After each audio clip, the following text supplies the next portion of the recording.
आपन left side देखि पार्थुबे से मंदिर। तो ठीक अच्छे आम पहुँची जीव मंदिर पाखे। यहाँ हूँ बाहर पटू बाहर लोकेशन आम मंदिर देखा बाहर आम मंदिर बहुत सुंदर देखा तब आम भीतर को जीवा श्री साई बाबा मंदिर भीतर को जीवा बहुत गोटे डोरी लगे ही मंदिर को आम जापर। तो मुझे कही रखुची ये मंदिरटी आमर प्रथम भूमि पूजन होता 15 फेब्रुआरी 1995 मसीह। भूमि पूजन आमर शुभारंभ करते गुरुजी चंद्रभानु शतपथी।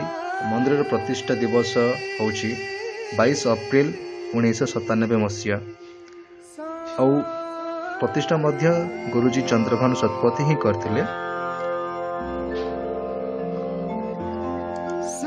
ये मंदिरटी Shri Shirdi Sai Baba spiritual and charitable trust Chennai रो गोटे ब्रांच।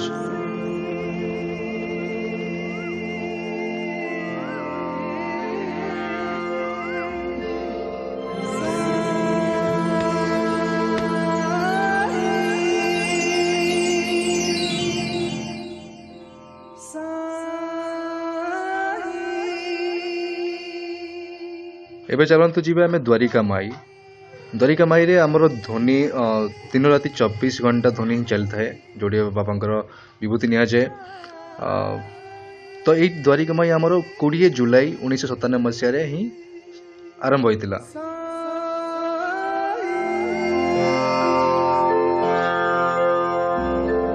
एबे चलतु आम बुली जावा नवग्रह मंदिर को जो नवग्रह को पूजा करा जाए। आपन देखि पारतो सामने सूर्य अच्छा शनि महाराज। आप चाहिए जदि शनि मंत्र भी ये लिखाई आप शनि मंत्र पढ़ी पारे। वीडियो पॉज करके अच्छा आमर चंद्र के मंत्र अच्छी आप पढ़ी पारे। तापर अच्छा आमर बृहस्पति भी मंत्र सब ये समस्त मंत्र लिखा जाए। आप वीडियो पॉज करके पढ़ी पारे। तापर अच्छा आमर बुद्धंकर भी मंत्र लिखाई पढ़ी पारे।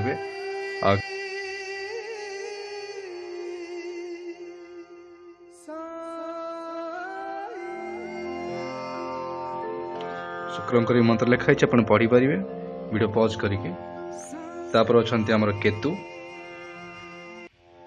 केतुंकर भी मंत्र लिखाई आप पढ़ी पारे वीडियो पॉज करके। तापर अच्छा आमर मंगल मंदार फूल दी पूजा करा जाइए। मंगल कर भी मंत्र अच्छी आप वीडियो पॉज कर पढ़ी पारे। तापर अच्छा राहु।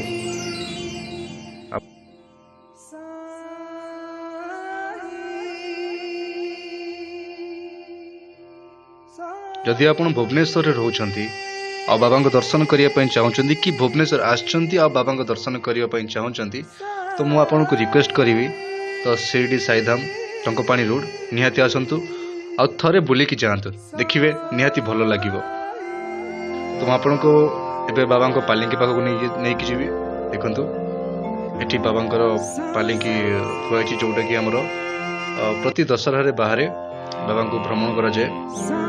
जदि ये वीडियोटी आपको भल लगुच तो लाइक करेंगे आपण सांगसाथी मान सहित शेयर करेंगे। कमेंट आमको जनातु आप कौ मंदिर वीडियो देखा चाहते तो आम चेष्टा करूँ आपन को सही वीडियो देखापी। तो आमको सपोर्ट करने प्लीज आम चैनल को सब्सक्राइब करूँ। रोजु देखा पुणी नेक्स्ट वीडियो रे। नमस्कार।